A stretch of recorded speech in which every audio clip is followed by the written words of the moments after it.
Okay, so now let's talk about some protection things that we need to start thinking about as Black families and individuals who need to protect generational wealth in the format of property. So, the first thing I want to talk about is wills.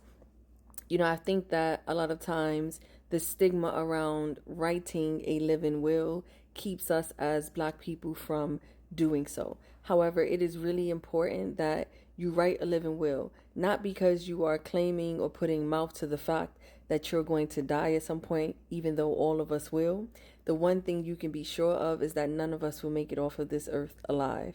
And so, what ultimately you're writing a living will for is to make sure that you are protecting what you worked hard for, and that if it is your wishes, that your wishes are honored, and that property that you have is passed down to who you want it to be passed down to, and not lost in the process of being stolen or sold at auction or foreclosed on, or all of those other things that can happen.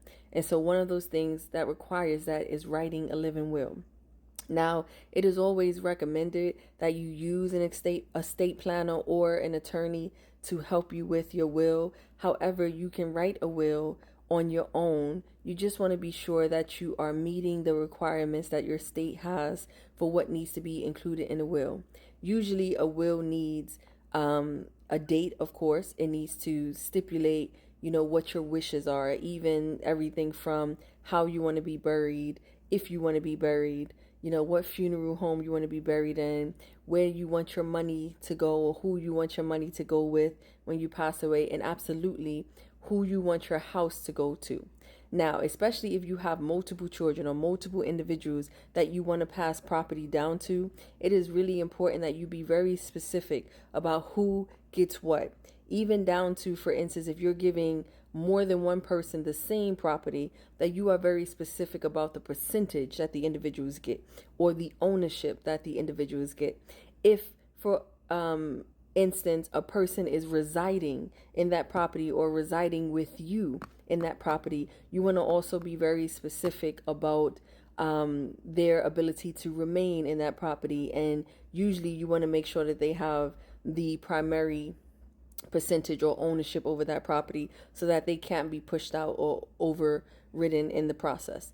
And so, for that may look like, for instance, saying Sean and will get 1055 King Street in Bronx, New York, and we'll split it equally with 50% shares apiece.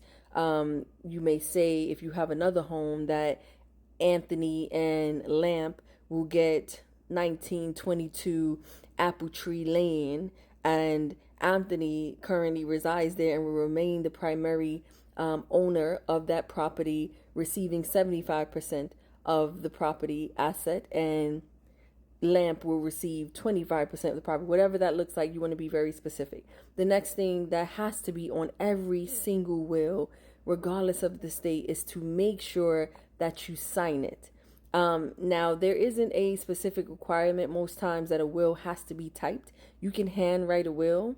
You just want to be very mindful of handwriting wills, especially if you know you have a messy bunch, because people can contest handwriting or cognitive status when you wrote the will, or who was around when the will was developed. And so you want to make sure you sign it. You also want to make sure that you take two witnesses that are present when you develop the will, that are present when you sign the will, and that you also get the will notarized. The notary 100% puts everything in place.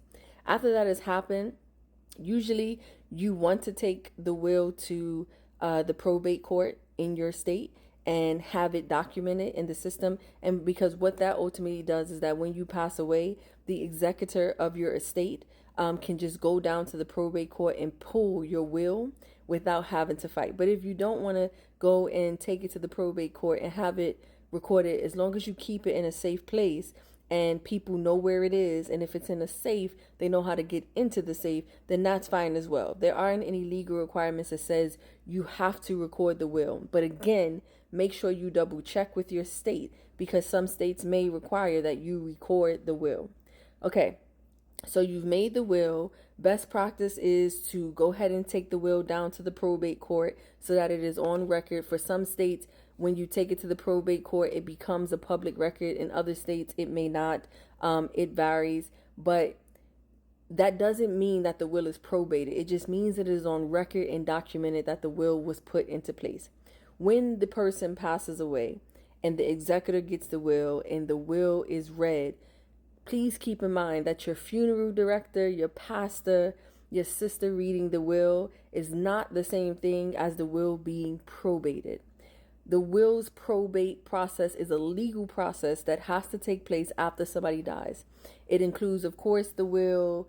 It includes the individuals who are identified in the will. And the will has to be, the property that's identified in the will has to be appraised. All outstanding debts have to be paid. And then they distribute the property per the will or per the state law. That's when the will has been probated.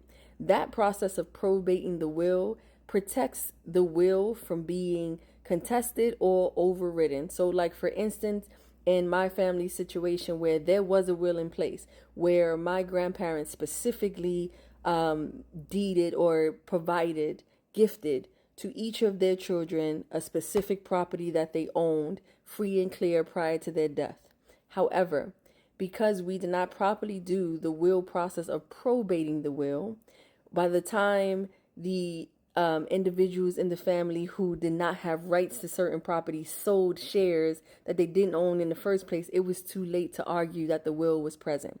So to keep yourself from those spaces of where you're having to argue that there is a will and this person shouldn't have been able to sell their percentage to a third party because this house wasn't ever given to them, you probate the will.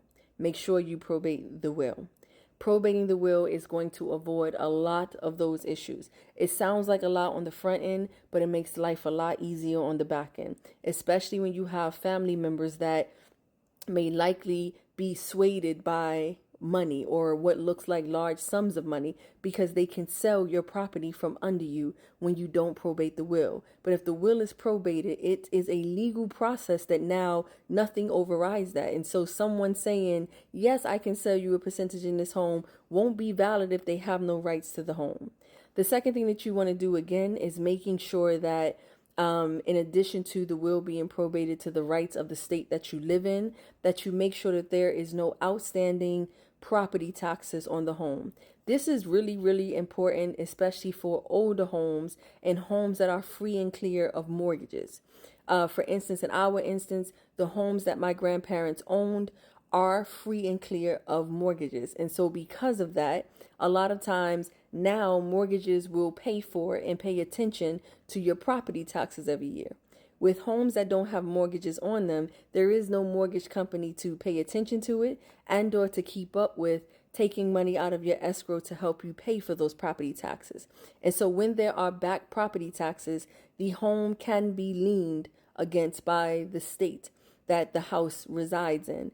And so you want to check for to make sure that there are no liens secondary to property taxes on the home that you have been gifted. Because if there is a lien, that opens up the possibility of third parties being able to slide in and pay off the property taxes and or your house going up for foreclosure or auctioned off to cover the price of the property taxes that you owe. So you want to make sure that there's no property taxes on that home once you get it gifted.